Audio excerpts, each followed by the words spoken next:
দক্ষিণ এশিয়ার ভূরাজনীতিতে এখন এক নজিরবিহীন আইনি ও কূটনৈতিক দাবা খেলা চলছে। একদিকে ঢাকা, অন্যদিকে নয়াদিল্লি। দুই দেশের পররাষ্ট্রনীতির কেন্দ্রবিন্দুতে এখন দাঁড়িয়ে আছেন একজন মানুষ, সাবেক ক্ষমতাচ্যুত প্রধানমন্ত্রী শেখ হাসিনা। বাংলাদেশের নতুন নির্বাচিত প্রধানমন্ত্রী তারেক রহমানকে ভারতে দ্বিপাক্ষিক সফরের আনুষ্ঠানিক আমন্ত্রণ জানিয়েছিলেন স্বয়ং ভারতীয় প্রধানমন্ত্রী নরেন্দ্র মোদী। কিন্তু ঢাকা থেকে স্পষ্ট ও অত্যন্ত কঠিন বার্তা পৌঁছে দেওয়া হয়েছে। অনুকূল পরিবেশ তৈরি না হলে এবং শেখ হাসিনা সহ শহীদ ওসমান হাদির ঘাতকদের ফেরত না পাঠালে দিল্লিতে কোনো লাল গালিচার সংবর্ধনা গ্রহণ করা সম্ভব নয় তারেক রহমানের পক্ষে। এই অনর রেড লাইন বা শর্তের মুখোমুখি হয়ে দিল্লি এখন আশ্রয় নিচ্ছে তাদের জটিল আইনি কাঠামোর। নৈতিক গুঞ্জনে উঠে আসছে ভারত নাকি ঢাকাকে এখন হাইকোর্ট ও বিচার বিভাগের পথ দেখাচ্ছে। কিন্তু প্রশ্ন হচ্ছে, এটি কি শুধুই আইনি প্রক্রিয়ার জটিলতা, নাকি সময়ক্ষেপণ করে শেখ হাসিনাকে রক্ষা করার এক সুচতুর ভূরাজনৈতিক খেলা? প্রধানমন্ত্রী তারেক রহমান ক্ষমতা গ্রহণের পর প্রথম বিদেশ সফরে গিয়েছিলেন মালয়েশিয়া এবং চীনে। দক্ষিণ এশিয়ার ঐতিহ্য ভেঙে ভারতের আমন্ত্রণে সাড়া না দিয়ে বেইজিংকে অগ্রাধিকার দেওয়ায় সম্পর্কের নতুন বরফ জমার আভাস মিলেছিল। এরপর নয়াদিল্লির পক্ষ থেকে বারবার দ্বিপাক্ষিক সফর এবং ব্রিক্স সম্মেলনের আউটরিচে যোগ দেওয়ার যৌথ আমন্ত্রণ পাঠানো হলেও ঢাকা সোজা জানিয়ে দিয়েছে যে কোনো ফলপ্রসূ সফরের জন্য অনুকূল প্রবেশ প্রয়োজন, যেটা এই মুহূর্তে ভারতে নেই। ঢাকার ট্রানজিশনাল ফরেন পলিসির সোজা কথা, 2013 সালের দ্বিপাক্ষিক প্রত্যাবর্তন চুক্তি অনুযায়ী অবিলম্বে শেখ হাসিনাকে বাংলাদেশের বিচারের মুখোমুখি করতে ফেরত পাঠাতে হবে। দ্বিতীয়ত, ছাত্রনেতা শহীদ ওসমান হাদি হত্যাকাণ্ডে অভিযুক্ত আসামিদের ভারত থেকে বাংলাদেশে হস্তান্তর করতে হবে। কিন্তু দিল্লি এই চরম সমীকরণের মুখে পড়ে এমন এক কৌশল নিয়েছে যাকে বলা হচ্ছে কূটনৈতিক সময়ক্ষেপণ। ইন্ডিয়ান এক্সপ্রেস সহ শীর্ষস্থানীয় ভারতীয় গণমাধ্যমগুলোতে উঠে আসা খবর অনুযায়ী ভারতের পররাষ্ট্র মন্ত্রণালয় ঢাকাকে বার্তা দিচ্ছে যে কোনো দেশের নাগরিককে রাজনৈতিক আশ্রয় দেওয়ার পর তাকে ফেরত পাঠাতে হলে তা ভারতের অভ্যন্তরীণ বিচার বিভাগের আদেশের উপর নির্ভর করে। এখানেই টানা হচ্ছে ঐতিহাসিক দালাই লামার প্রসঙ্গ। 1959 সালে তিব্বতের দালাই লামা যখন তিব্বত থেকে পালিয়ে ভারতে রাজনৈতিক আশ্রয় নেন, তখন চীন বারবার তাকে ফেরত চেয়েছিল। কিন্তু ভারতের সুপ্রিম কোর্ট ও সংবিধান অনুযায়ী কূটনৈতিক ও রাজনৈতিক আশ্রয় দেওয়া সম্পূর্ণ কেন্দ্র সরকারের এখতিয়ার। ভারতীয় সংবিধানের আওতায় কোর্ট সরাসরি গিয়ে পররাষ্ট্র মন্ত্রণালয়ে দেওয়া রাজনৈতিক আশ্রয় বাতিল করে কাউকে বের করে দিতে পারে না, যতক্ষণ না তার বিরুদ্ধে ভারতের ভূখণ্ডে কোনো সুনির্দিষ্ট ফৌজদারি অপরাধের মামলা প্রমাণিত হয়। যেমনটা দেখা দিয়েছিল দালাই লামার ক্ষেত্রেও। কোর্টে শিশু অধিকার সংক্রান্ত মামলা করা সত্ত্বেও দিল্লি হাইকোর্ট তা সরাসরি খারিজ করে দিয়েছিল। তাহলে শেখ হাসিনার ক্ষেত্রে দিল্লি কেন কোর্টের পথ দেখাচ্ছে?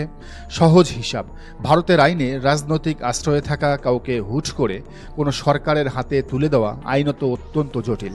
ভারত চায় বাংলাদেশ নিজে থেকে তাদের এই সর্বোচ্চ দাবি বা ম্যাক্সিমালিস্ট পজিশন থেকে পিছিয়ে আসুক। বাংলাদেশ আর ভারতের মধ্যে 2013 সালের স্বাক্ষরিত এবং পরবর্তীতে সংশোধিত একটি সুস্পষ্ট প্রত্যর্পণ চুক্তি রয়েছে। সেই চুক্তির অনুচ্ছেদগুলোতে পরিষ্কার বলা হয়েছে, যদি কোনো ব্যক্তি হত্যা, শারীরিক আক্রমণ বা গণহত্যার মতো গুরুতর 12টি অপরাধে অভিযুক্ত হন, তবে রাজনৈতিক আশ্রয়ের দোহাই দিয়ে তাকে আটক রাখা যাবে না। চুক্তি অনুযায়ী উভয় দেশেই অভিযুক্ত অপরাধীকে ফেরত দিতে আইনগতভাবে বাধ্য। সবচেয়ে বড় আইরনি হলো, এই চুক্তিটি ভারতের সাথে করেছিলেন খোদ শেখ হাসিনা নিজেই। এদিকে বাংলাদেশ সরকারের আন্তর্জাতিক অপরাধ ট্রাইব্যুনাল ওয়ারেন্ট জারি করে বারবার ভারতকে এই চুক্তির কথাই মনে করিয়ে দিচ্ছে। কিন্তু ভারতীয় আমলাতন্ত্র এখানে চাল চালছে সময় কাটানোর। ভারতের কৌশল হলো, শেখ হাসিনা যদি ডিসেম্বরের মধ্যে নিজে থেকেই দেশে ফেরার কোনো পরিবেশ তৈরি করতে পারেন কিংবা বাংলাদেশের অভ্যন্তরীণ রাজনৈতিক হিসাব নিকাশ বদলে যায়, তবে ভারত নিরপেক্ষ থাকবে। আর নয়াদিল্লি যদি সরাসরি না বলে দেয়, তবে ঢাকার সাথে নতুন বিএনপি সরকারের সম্পর্কের সুতো পুরোপুরি ছিঁড়ে যাবে। এই কারণেই নয়াদিল্লি সরাসরি নাও বলছে না, আবার চুক্তি মেনে হাও বলছে না। তারা বিষয়টিকে আন্তর্জাতিক আইনি জটিলতা হিসেবে ঝুলিয়ে রাখতে চাইছে। এখন তারেক রহমানের এই শক্ত ও বোল্ড কূটনৈতিক অবস্থানের পেছনে কি কেবল দেশের ভেতরের রাজনৈতিক জনমত কাজ করছে, কেবলই শেখ হাসিনার ইস্যুই কাজ করছে, নাকি এর পেছনে রয়েছে বৈশ্বিক পরাশক্তিগুলোর সূক্ষ্ম সমীকরণ? কূটনৈতিক বিশ্লেষকদের মতে এখানে দুটি বলয় মারাত্মকভাবে কাজ করছে। প্রথমত, মার্কিন বলয়ের প্রভাব। ওয়াশিংটন বর্তমানে বাংলাদেশের গণতান্ত্রিক রূপান্তর এবং দিল্লির একচেটিয়া রাজনৈতিক দাপট কমানোর পক্ষে। মার্কিনপন্থী কূটনীতিকদের পরামর্শেই ঢাকা অত্যন্ত কঠোর ভাষায় শর্ত বেঁধে দিয়েছে যে আগে অপরাধীদের ফেরত দিন, তারপরই বাণিজ্য বা শীর্ষ বৈঠক। দ্বিতীয়ত, চীনা অর্থনৈতিক সমীকরণ। চীন ইতিমধ্যেই বাংলাদেশের সাথে বড় বড় অর্থনৈতিক চুক্তি নিয়ে এগিয়ে যাচ্ছে। তারা ঢাকাকে বার্তা দিয়ে রেখেছে, নিজেদের সার্বভৌমত্ব রক্ষা করে ভারসাম্য বজায় রাখলে চীন ঢাকার উন্নয়নে সহযোগিতা করবে, নইলে করবে না। ফলাফল, তারেক সরকার অভ্যন্তরীণ কঠোর প্রতিক্রিয়া এবং বৈশ্বিক শক্তির সমর্থনের উপর ভর করে দিল্লির উপর অভূতপূর্ব এক কূটনৈতিক চাপ তৈরি করতে সক্ষম হয়েছে। এখন প্রশ্ন একটাই, এই সাপ লুডু খেলায় শেষ পর্যন্ত কে জিতবে? ভারত সরকার কি তাদের কয়েক দশকের মিত্র শেখ হাসিনাকে আন্তর্জাতিক অপরাধ ট্রাইব্যুনালের হাতে সঁপে দেবে, নাকি আইনি জটিলতার অজুহাতে নয়াদিল্লি এই প্রক্রিয়া বছরের পর বছর ঝুলিয়ে রাখবে?